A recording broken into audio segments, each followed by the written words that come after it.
Bonsoir, bonjour, gay. Êtes-vous prêts à mon apparition en live? C'est parti. 3, 2, 1.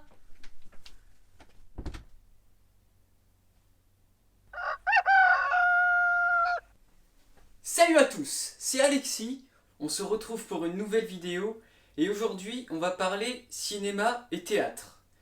Et je vais vous proposer un exercice que vous pourriez faire chez vous avec vos proches ou tout seul. Et en ces temps de confinement, je pense que ce ne sera pas de refus.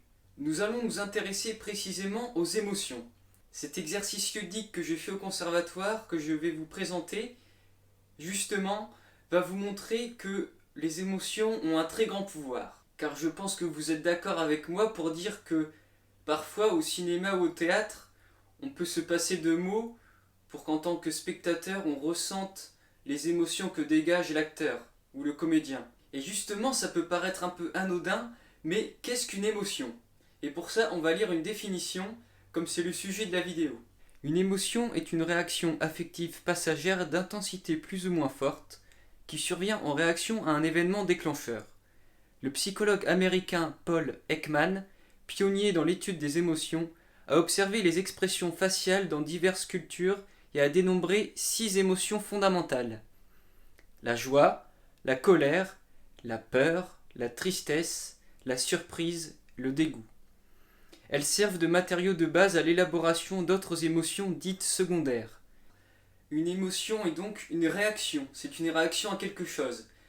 Donc dire qu'au théâtre ou au cinéma l'émotion vient obligatoirement du texte, eh bien, dans un sens c'est vrai, mais c'est faux de base, parce que c'est une réaction à quelque chose, donc ça peut évidemment se passer de mots. Et pour vous prouver ça, nous allons utiliser l'alphabet.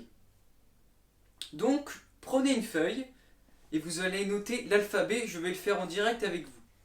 Donc c'est parti.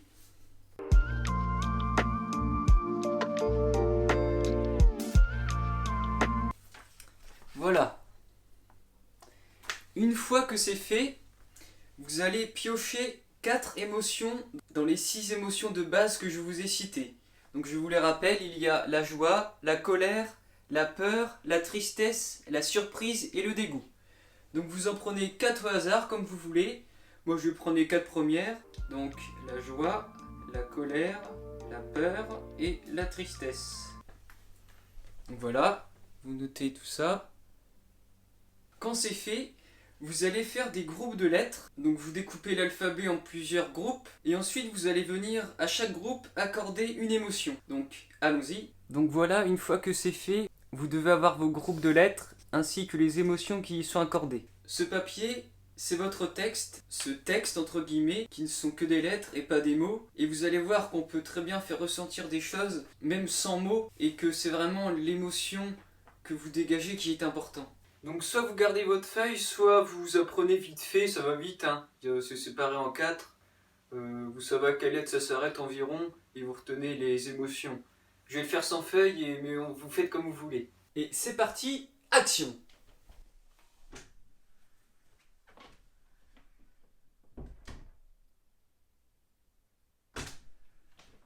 A, B, C, D, E, F, G, H,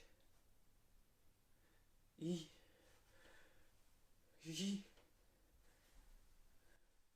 K, L, M, N, O, P, Q,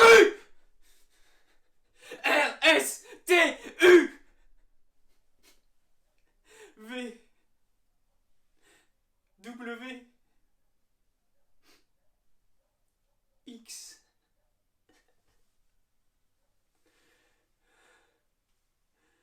Y,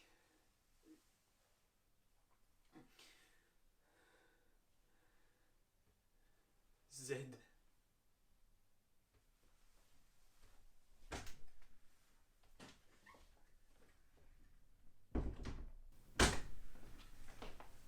Et voilà, donc essayez chez vous, je trouve ce jeu très amusant, c'est très plaisant à faire je trouve, et c'est ludique, c'est vraiment pas compliqué. Et je le répète, faites-le avec vos proches, tout seul, Ou sinon faites des blagues à vos proches, d'un coup vous vous énervez et vous dites et vous parlez avec les lettres de l'alphabet.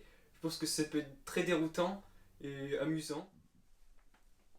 Et n'hésitez pas à parler dans les commentaires si pour vous les émotions c'est le plus important ou si c'est le texte qui fait venir en vous l'émotion. N'hésitez pas à débattre dans les commentaires, je trouve que c'est super intéressant comme sujet. Et après cette vidéo qui a pour titre le pouvoir des émotions, je vais faire une autre vidéo prochainement qui s'intitulera le pouvoir des mots. Et on verra aussi que les mots peuvent apporter vraiment quelque chose, et pas seulement au cinéma et au théâtre, mais dans la vie. Et comme d'habitude, n'hésitez pas à partager, à mettre un like, à vous abonner surtout, et à activer la cloche. On se retrouve pour d'autres vidéos. A plus tard, ciao!